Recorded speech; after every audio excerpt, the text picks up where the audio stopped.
بسم اللہ الرحمن الرحیم نحمدہ ونصلی علی رسولہ الکریم اما بعد۔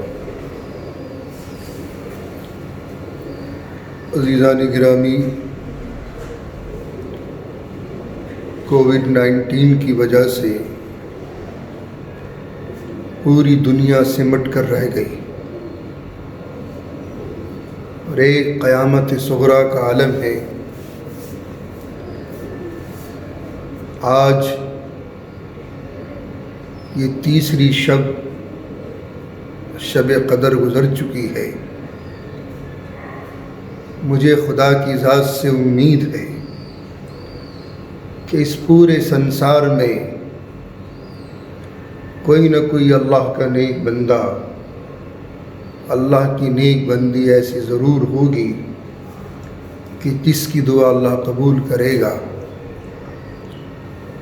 میں بھی اور آپ حضرات بھی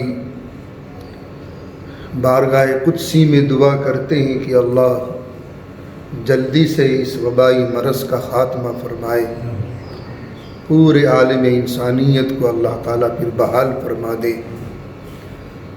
حرم کو، حرمین شریفین کو پھر اللہ آباد فرمائے، اپنے گھروں کو بھی اللہ تعالیٰ جلد از جلد آباد فرما دے،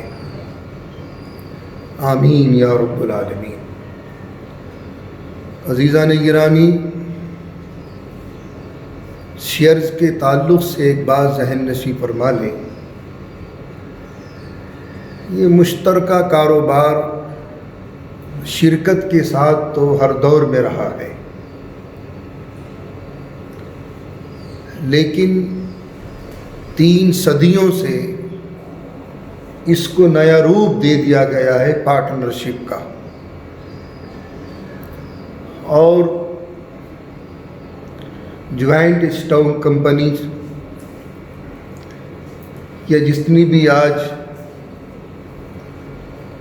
یہ مارکیٹس ہے شیئرز کی، آج کے دور میں اسے روپ دے دیا اسٹاک مارکیٹس کا۔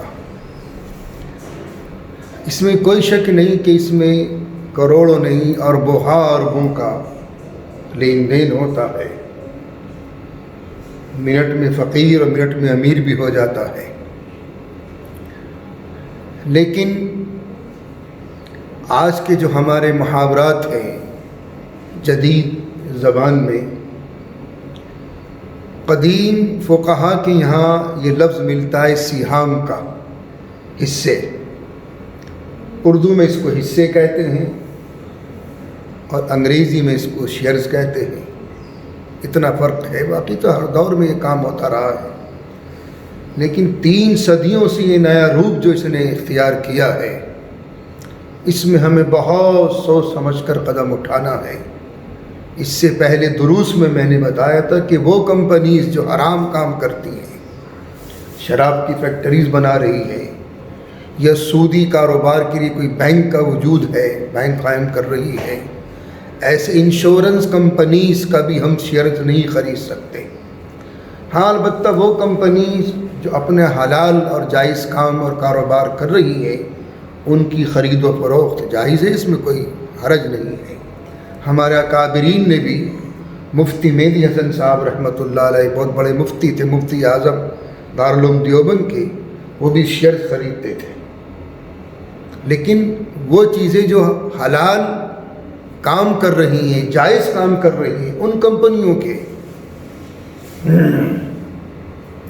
بہرحال اس کی تفصیل تھوڑی سی اور بتاؤں گا میں انشاءاللہ اگلے درس میں۔ آج کے 3 مسئلے ذہن نشی فرما لیں۔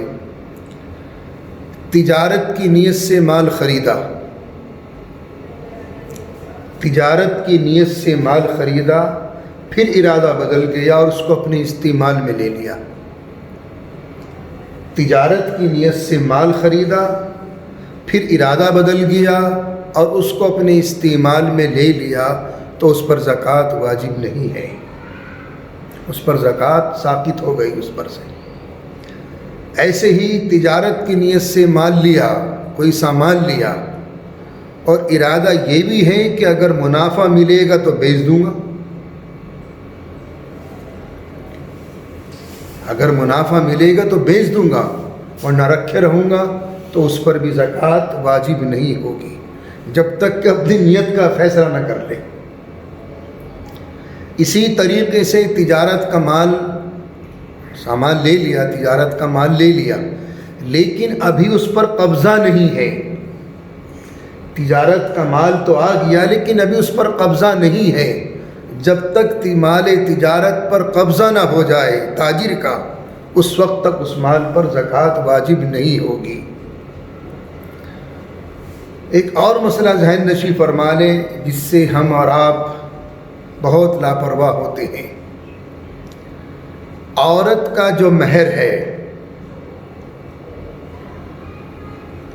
جب تک عورت کے قبضے میں نہ آ جائے جب تک تو زکوٰۃ واجب نہیں ہے۔ جب شوہر اس مہر کی رقم کو ادا کر دے اور اس کا مالک بنا دے، اور وہ رقم نصاب تک پہنچ رہی ہو یا دوسرے مال سے مل کر نصاب تک پہنچ رہی ہو، اس پر زکوٰۃ واجب ہوگی۔ لیکن جب تک یہ دین مہر پر عورت کا قبضہ نہیں ہے، جب تک عورت پر اس کی زکوٰۃ واجب نہیں ہوگی۔ وہ ذمہ دار شوہر ہوگا۔ اعتکاف کے تعلق سے ایک فضیلت اور ذہن نشی فرماتے چلیے۔ معتکف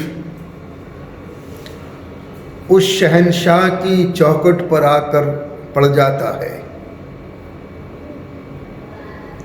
فقیر بن کر، محتاج بن کر، سائل بن کر پڑا رہتا ہے۔ جب اس شہنشاہ کی چوکھٹ پر آئے گا تو یقیناً اللہ اس کی سنے گا۔